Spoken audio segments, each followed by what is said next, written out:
E daí que você se dedicou muito para um projeto pessoal ou um projeto de trabalho, e não importa se ele era nas artes, na música, ou nas ciências, ou no direito, a questão é que era um projeto que você se importava muito com ele e você dedicou muita energia. Você não só teve a capacidade de ter a ideia, como a persistência de construir ela até o fim e colocá-la no mundo. E aí agora um pouco de silêncio e um processo muito natural em que nada de muito interessante acontece e você começa a sentir que o sentido daquilo vai se esvaziando e você se sente até meio perdida, meio perdido. Bem-vinda, bem-vindo, você chegou à depressão pós-parto na criação. E aí, bora falar desse assunto hoje? Eu sou Jorge Verlindo e este é Ler o Mundo, Crescer e Viver Melhor pela Leitura. A depressão pós-parto verdadeira é uma condição que pode ser fisiológica ou conjuntural. E ela é uma condição dramática para muitas mulheres, para os filhos delas e para as famílias, para os maridos, para todo mundo em volta. De forma nenhuma eu estou querendo baratear essa discussão fazendo essa alegoria. O que eu quero é alertar você, criadora, você, criador, você que trabalha com arte ou com algum tipo de criação intelectual, para um fato muito parecido, e eu quero usar essa metáfora da depressão pós-parto para ilustrar isso, tornar mais tangível para você. Ressalvas feitas: se você trabalha com qualquer tipo de criação intelectual, não importa a disciplina, você provavelmente faz um investimento muito grande. Não só um investimento de matéria-prima para criar as condições para você materializar a sua ideia, mas também superar bloqueios criativos, conduzir etapa por etapa até que você tenha algum material interessante que mereça ser apresentado para alguém. E você vai precisar polir infinitamente esse processo, até um ponto em que você vai submeter a apreciação crítica alheia, que ainda não é nem dividir com o público. E essa apreciação crítica, ela pode ser construtiva ou pode ser destrutiva. Ela pode ser plausível ou ela pode ser absurda. O fato é que depois de todo esse processo, se você tiver tido fôlego e tenacidade para chegar nesse ponto, você vai colocar a sua ideia no mundo, você vai materializar ela e provavelmente vai cair numa etapa de desinteresse, silêncio e indiferença. Eu sei que esses não são todos os casos, mas na média, se você trabalha com algum tipo de criação intelectual, você já pode ter passado por isso. E não é um cenário muito animador. Mas é aqui que entra um pouco da física dessa percepção. Pelo seguinte, pela intensidade de dedicação e empenho que você costuma colocar na realização de algum projeto intelectual, é normal você esperar algum tipo de retorno e esse retorno não condiz com a sua espera. A menos, por exemplo, que a sua atividade ela seja respaldada por algum tipo de indústria. Você é designer, você é arquiteto, por aí vai, né? Ordem dos advogados, etc, etc. Então ela tem um respaldo social. Ou, por exemplo, você tem algum tipo de audiência, essa audiência já foi construída. Eu tenho um episódio sobre vantagens injustas aí, que vale a pena você ver, e eu falo disso por quê? Ou você é filho de alguém que já era um artista, já era um arquiteto, já era um cineasta.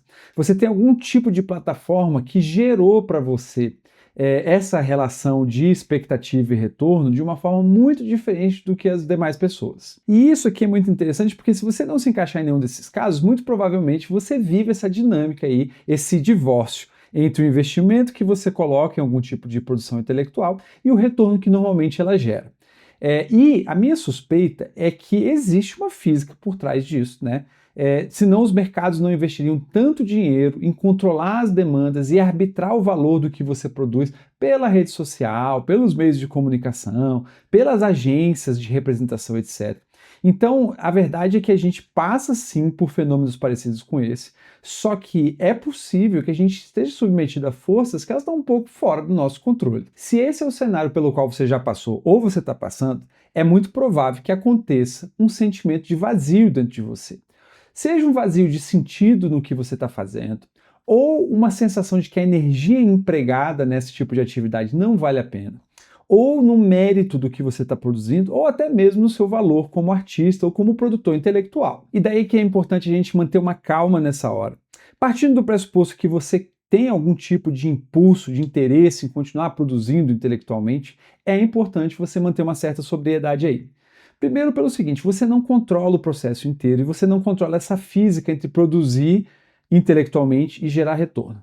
Depois disso, o sistema faz parecer que esse processo, que ele é complicado e longo, que ele é simples e curto, e ele não é. E isso pode gerar um grau de ansiedade em você, porque você está olhando em volta, inclusive a rede social gera muita margem de comparação injusta, e você está sentindo assim, essas pessoas todas à minha volta aqui estão se desenvolvendo muito mais rápido, numa intensidade muito maior do que eu, o que não é verdade porque você não tem esses dados e você não sabe os backgrounds dessas pessoas. Como eu já falei, se você for pesquisar um pouquinho, você vai ver que muitas das pessoas que às vezes você admira, elas são filhas de pessoas que já estavam desenvolvendo algo naquela indústria, ou de gente rica, ou elas têm algum capital investido por trás. E você não tendo esses dados todos vai acabar caindo num grau de ansiedade de comparação que não vai fazer bem para a sua própria produção intelectual. Depois, é importante você perceber o seguinte: qualquer resultado, e quem produz quer ver algum resultado, né? A gente precisa ser honesto com isso, não adianta ficar fingindo que não quer. Eu até falo um pouco disso sobre desapego defensivo no outro episódio.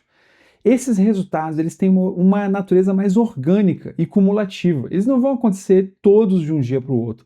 E eles não vão acontecer de maneira linear, assim como você vai colocando esforço e o resultado vai aparecendo. E às vezes a gente falha em perceber esses retornos ocultos e as dinâmicas que são benéficas do nosso processo de produção, porque a gente está muito preocupado em ver alguma coisa de maneira imediata. Então vamos fazer um exercício, por exemplo, de desempacotar um pouco do que está em volta, do que é resultado e a gente não dá como resultado em torno da nossa produção intelectual. Eu vou começar trazendo algumas premissas para você aqui.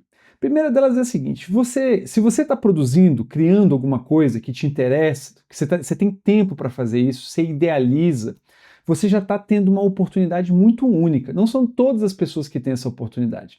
Você está tendo tempo de trabalhar nessa ideia.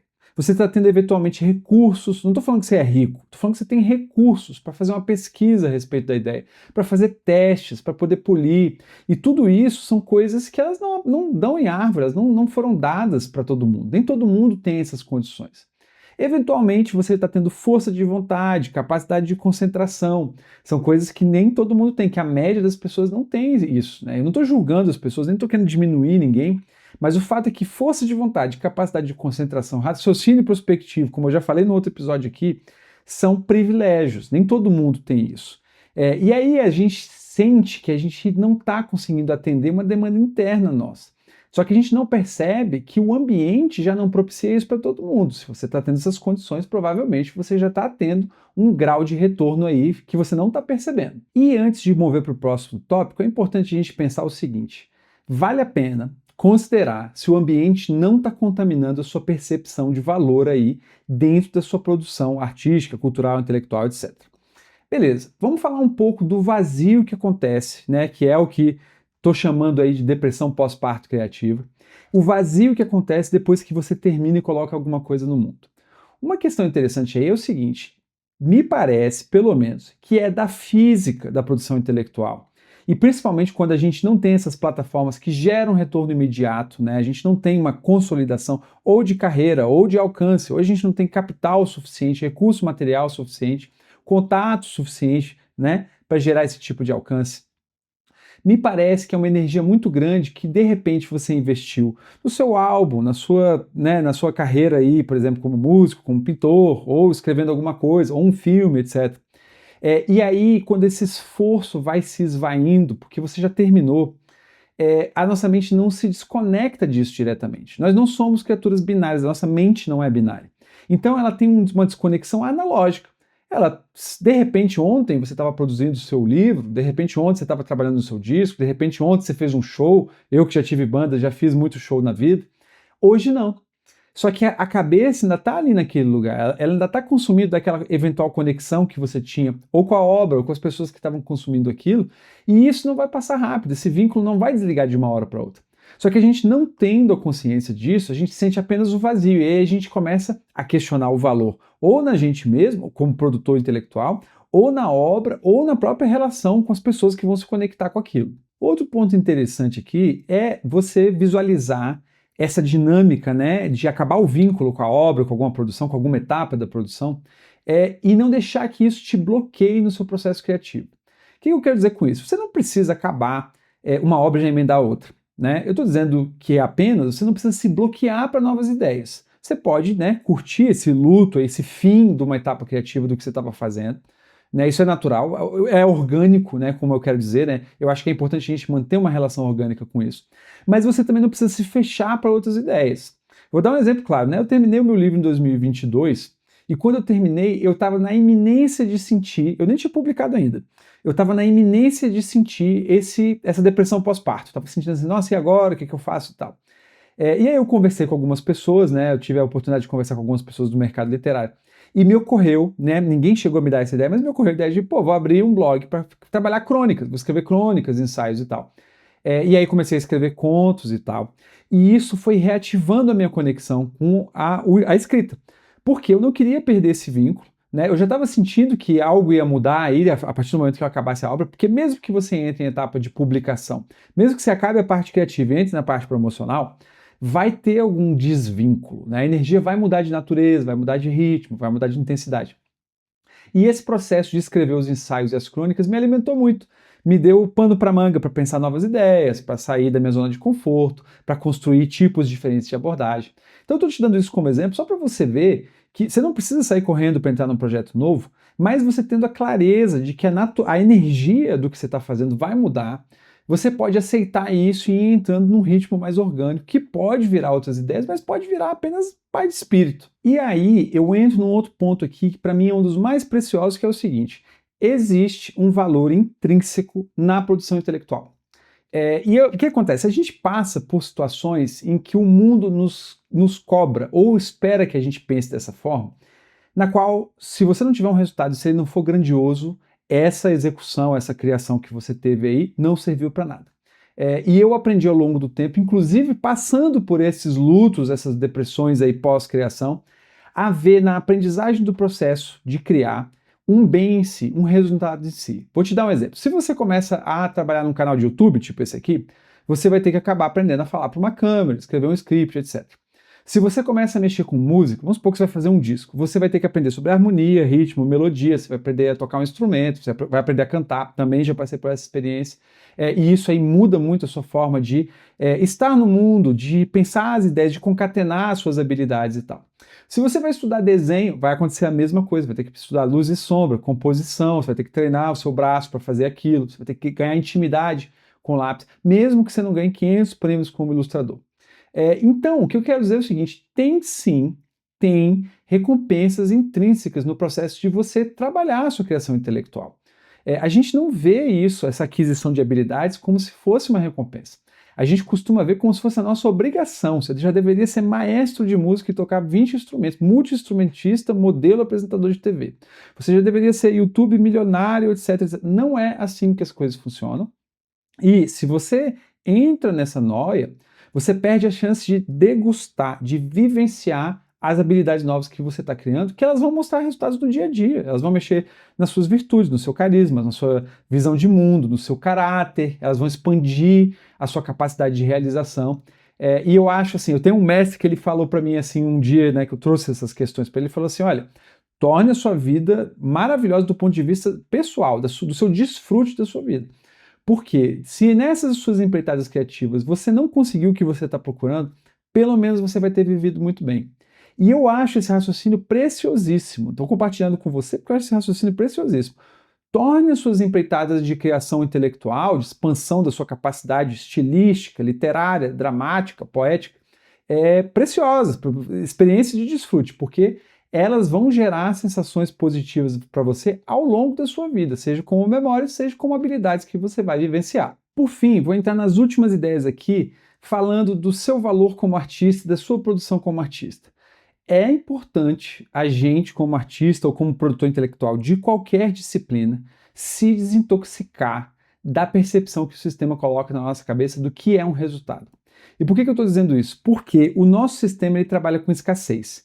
Ele gera, manuseia, administra e prospera com a escassez. Tudo que você está fazendo aí no seu trabalho, da sua vida, está apoiado numa plataforma de escassez. Que se você não fizer o suficiente, se você não se esforçar o suficiente, se você não for bom o suficiente, você perde tudo e vai para a vala.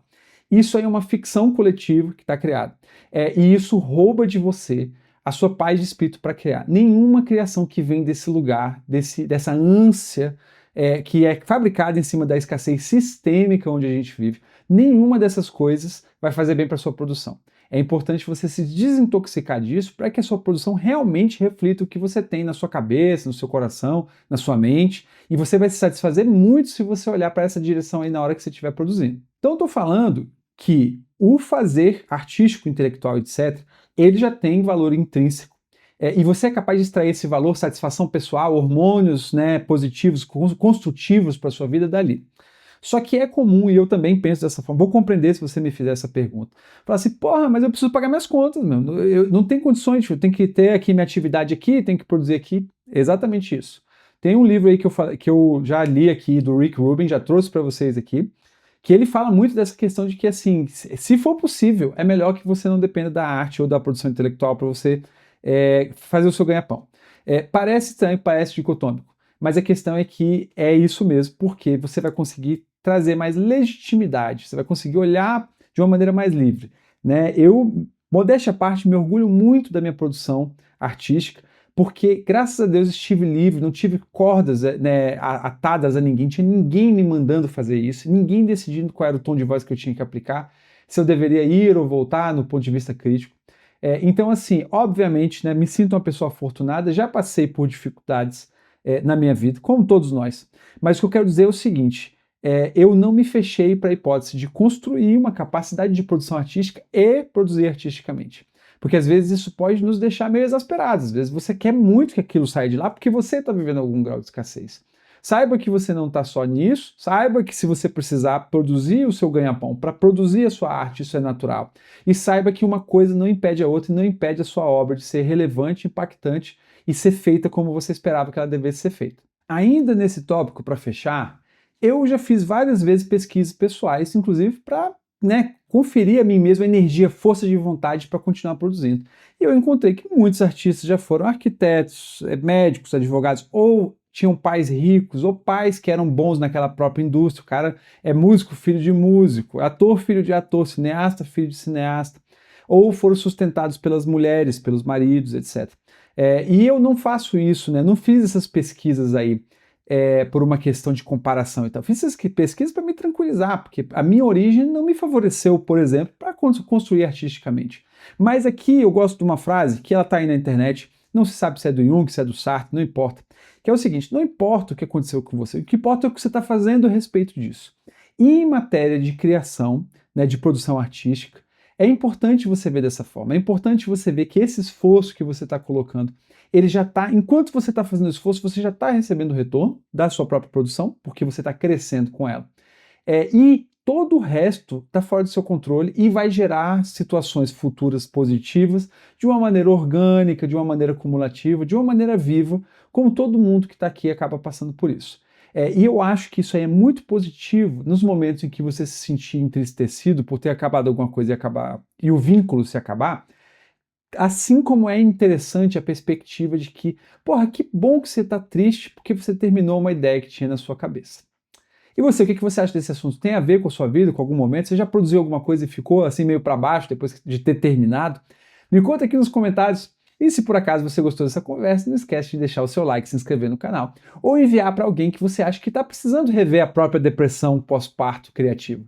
Isso é muito importante para a pessoa que está precisando receber esse assunto, mas também para mim, porque amplia a minha palavra. Muito obrigado e nos vemos no próximo vídeo.